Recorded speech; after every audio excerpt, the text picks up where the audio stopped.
নমস্কাৰ জেডি নিউজত সম্প্ৰচাৰিত হৈ থকা ভিডিঅ'সমূহ চাই থকাৰ বাবে আপোনাক অশেষ ধন্যবাদ দিবলৈ লৈছো দিনটোৰ প্ৰথমটো খুবেই গুৰুত্বপূৰ্ণ খবৰ কিয়নো ৰাজ্যবাসীলৈ এটা ভাল খবৰ লৈ আহিছো এই মুহূৰ্তত যোৱা শনিবাৰে সংসদত দাখিল কৰা হ'ল 2025-26 বৰ্ষৰ কেন্দ্ৰীয় বাজেট আৰু এই কেন্দ্ৰীয় বাজেটত অসমৰ বাবে 7টা বৃহৎ উপাদান আগবঢ়াইছে কেন্দ্ৰীয় চৰকাৰে এতিয়া এই কি 7টা বৃহৎ উপাদান চাওঁ আহক অসমবাসীৰ বাবে যোৱা 1 ফেব্ৰুৱাৰী তাৰিখটো ঐতিহাসিক দিন আছিল কেন্দ্ৰীয় চৰকাৰে অসমক দিলে 7টাকৈ কিয়নো এই দিনটোতে বৃহৎ উপাদান নামৰূপত 12 লাখ মেট্ৰিক টন ইউৰিয়া সাৰ কাৰখানা ঘোষণা কৰা হৈছে লগতে 10,000 কোটি টকাৰ বিনিয়োগ কৰা হ'ব এই কাৰখানাটোত ইয়াৰ ফলত ৰাজ্যত সৃষ্টি হ'ব বৃহৎ সংখ্যক নিযুক্তি ৰাজ্যত আন্তঃগাঁথনি উন্নয়নৰ বাবে 50 বছৰলৈ সুদবিহীন 1.5 লাখ কোটি টকাৰ আবণ্টন আগবঢ়াইছে কেন্দ্ৰীয় চৰকাৰে ক্ষুদ্ৰ উদ্যোগ আৰু উদ্যোগীসকলক দেশৰ অৰ্থনীতি বিকাশৰ ইঞ্জিন হিচাপে প্ৰতিষ্ঠা কৰা হ'ব প্ৰথমবাৰৰ বাবে মহিলা অনুসূচিত জাতি আৰু অনুসূচিত জনজাতিৰ উদ্যোগীসকলক 2 কোটিলৈকে সমৰ্থন আগবঢ়াব কেন্দ্ৰীয় চৰকাৰে 12 লাখ টকালৈকে আয়কৰ ৰেহাই প্ৰদান কৰা হ'ব 2030 চনৰ ভিতৰত 24খন চিকিৎসা মহাবিদ্যালয় নিৰ্মাণৰ লক্ষ্য নিৰ্ধাৰণ কৰিছে কেন্দ্ৰীয় চৰকাৰে ৰাষ্ট্ৰীয় দুৰ্যোগ সাহায্য পুঁজিৰ আবণ্টন আৰু ৰাষ্ট্ৰীয় দুৰ্যোগ প্ৰশমন পুঁজি 3,102 কোটি টকালৈ বৃদ্ধি কৰা হৈছে ইয়াৰ জৰিয়তে বিকাশ আৰু উন্নয়নৰ ক্ষেত্ৰত অসমে লাভ কৰিব বিশেষ ভূমিকা পৰৱৰ্তী খবৰ যিকোনো মুহূৰ্তত গ্ৰেপ্তাৰ হ'ব পাৰে বাবা ৰামদেৱৰ বিৰুদ্ধে এতিয়া গ্ৰেপ্তাৰী পৰোৱানা জাৰি কৰা হৈছে কেৰালাৰ এখন আদালতে এতিয়া জাৰি কৰিছে গ্ৰেপ্তাৰী পৰোৱানা বাবা ৰামদেৱৰ বিৰুদ্ধে এতিয়া অভিযোগ উত্থাপন হৈছে যে তেখেতে আপত্তিজনক বিজ্ঞাপন প্ৰকাশ কৰিছে আৰু সেয়েহে জামিনবিহীন ধাৰাত এতিয়া গ্ৰেপ্তাৰী পৰোৱানা জাৰি কৰা হৈছে বাবা ৰামদেৱৰ বিৰুদ্ধে সবিস্তাৰে এই মুহূৰ্তত জনাবলৈ লৈছো জেডি নিউজৰ সমূহ দৰ্শকক যিকোনো মুহূৰ্তত গ্ৰেপ্তাৰ হ'ব পাৰে বাবা ৰামদেৱ জামিনবিহীন ধাৰাত ৰামদেৱৰ বিৰুদ্ধে গ্ৰেপ্তাৰী পৰোৱানা জাৰি কৰা হৈছে আপত্তিজনক বিজ্ঞাপনৰ গোচৰত কেৰালাৰ এখন বিশেষ আদালতে জাৰি কৰিছে গ্ৰেপ্তাৰী পৰোৱানা কেৰালাৰ ঔষধ পৰিদৰ্শকে দিব্য ফাৰ্মাচীৰ বিৰুদ্ধে দাখিল কৰে এই অভিযোগ দিব্য ফাৰ্মাচী হৈছে পতঞ্জলি আয়ুৰ্বেদৰ এক সংযুক্ত কোম্পানীটোৱে বিভ্ৰান্তিকৰ চিকিৎসাৰ বিজ্ঞাপন প্ৰকাশৰ অভিযোগ উত্থাপিত কৰিছে ইতিমধ্যে বাবা ৰামদেৱৰ লগতে আচাৰ্য বালকৃষ্ণৰ বিৰুদ্ধেও জাৰি কৰা হৈছে arrest warrant the drugs and magic remedies আইন 1954ৰ অধীনত গ্ৰেপ্তাৰী পৰোৱানা জাৰি কৰা হৈছে আৰু এই আইনখনৰ ধাৰা 300 আৰু 3ঘৰ অধীনত আপত্তিজনক বিজ্ঞাপনৰ গোচৰ জাৰি কৰা হৈছে বাবা ৰামদেৱৰ বিৰুদ্ধে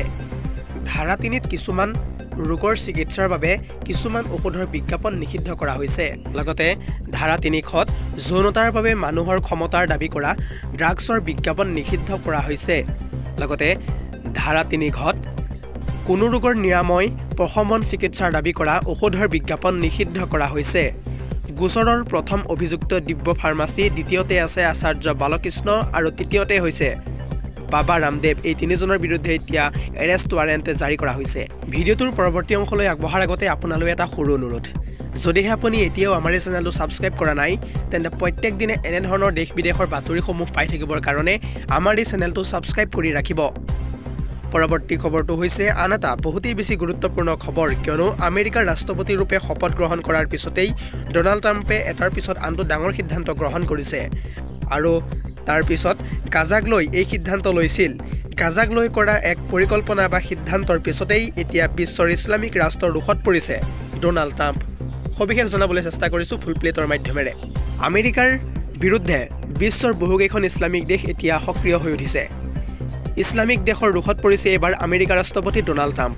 গাজাক লৈ ডোনাল্ড ট্ৰাম্পে লোৱা এক পৰিকল্পনাই লগাইছে এতিয়া ভয়ংকৰভাৱে খেলিমেলি ট্ৰাম্পৰ বিৰুদ্ধে ছৌদি আৰব কাটাৰ সংযুক্ত আৰব আমিৰশ্বাহী ইজিপ্ত আদি থিয় দিয়া পৰিলক্ষিত হৈছে ইয়াৰ লগতে জৰ্ডান পেলেষ্টাইন আৰু আৰব লীগেও ট্ৰাম্পৰ বিৰোধিতা কৰিছে বৰ্তমান সময়ত মূলতঃ ইজৰাইল হামাছৰ যুদ্ধ বিৰামৰ মাজতেই ট্ৰাম্পৰ এক বিশেষ ঘোষণা গাজা ষ্ট্ৰীপৰ পৰা পেলেষ্টাইনিক আঁতৰাই চুবুৰীয়া দেশলৈ পঠাব লাগে পেলেষ্টাইনৰ চুবুৰীয়া দেশ ইজিপ্ত আৰু জৰ্ডানে গাজাৰ পেলেষ্টাইনিক আশ্ৰয় দিয়ক ট্ৰাম্পৰ এই পৰামৰ্শৰ পিছতেই জাঙুৰ খাই উঠিছে এতিয়া বিশ্বৰ সক্ৰিয়ভাৱে ইছলামিক ৰাষ্ট্ৰসমূহ ট্ৰাম্পৰ এই পৰিকল্পনাত ক্ষুব্ধ হৈ এনে পৰামৰ্শ মানি নোলোৱাৰ হুংকাৰ প্ৰদান কৰা হৈছে ট্ৰাম্পক লৈ কাটাৰকে ধৰি আৰৱ লীগৰ বৈদেশিক মন্ত্ৰীসকলে ইতিমধ্যে বৈঠকত বিশেষভাৱে মিলিত হৈছে আৰু এই বৈঠকত গাজাৰ পৰা পেলেষ্টাইনিক বহিষ্কাৰ কৰাৰ পৰিকল্পনা নাকচ কৰিছে বৰ্তমান সময়ত আৰু এনেধৰণৰ পৰিকল্পনাৰ বাবে ডোনাল্ড ট্ৰাম্প বিপৰ্যয়ৰ সন্মুখীন হ'ব বুলিও হুংকাৰ প্ৰদান কৰিছে ইছলামিক ৰাষ্ট্ৰই পৰৱৰ্তী খবৰ ৰাজ্যজুৰি সৰস্বতী পূজাৰ উৎসাহৰ পিছতেই এতিয়া অসম বিশ্ববিদ্যালয়ত সংঘটিত হৈছে ভয়ংকৰ ঘটনা এগৰাকী 14 বছৰীয়া নাবালিকাৰ লগত ভয়ংকৰ কাণ্ড কৰিলে আপোনালোকে স্ক্ৰীনত দেখি থকা ফাৰুক আহমেদ নামৰ এই লম্পটটোৱে আৰু জঘন্য কাণ্ড কৰাৰ পিছতেই বৰ্তমান সময়ত পলাই আছে লম্পট তথা ফাৰুক আহমেদ পুনৰ জনাইছোঁ শিলচৰৰ অসম বিশ্ববিদ্যালয়ত ফাৰুক আহমেদৰ জঘন্য কাণ্ড পোহৰলৈ আহিছে এগৰাকী নাবালিকাক যৌন নিৰ্যাতনৰ অভিযোগ ফাৰুক আহমেদৰ বিৰুদ্ধে আত্মীয়ৰ সৈতে অসম বিশ্ববিদ্যালয়লৈ গৈছিল 14 বছৰীয়া নাবালিকাগৰাকী 14 বছৰীয়া নাবালিকাক আইন বিভাগত থৈ ওলাই গৈছিল আত্মীয় আৰু তেনে সময়তে নাবালিকাগৰাকীক ফুচুলাই নি অপকৰ্মৰ চেষ্টা কৰিলে ফাৰুক আহমেদে আৰু এই ঘটনা সন্দৰ্ভত আৰক্ষীৰ চকীত এজাহাৰ দাখিল কৰিছে নাবালিকাৰ ভুক্তভোগী পৰিয়ালে নাবালিকাৰে অপকৰ্ম কৰা ফাৰুক আহমেদ সম্প্ৰতি এতিয়া পলাতক অৱস্থাত ইফালে গুৰুতৰ অভিযোগৰ পিছতেই ফাৰুক আহমেদক চাকৰিৰ পৰা নিলম্বন কৰিছে বিশ্ববিদ্যালয়ৰ কৰ্তৃপক্ষই news desk report JD news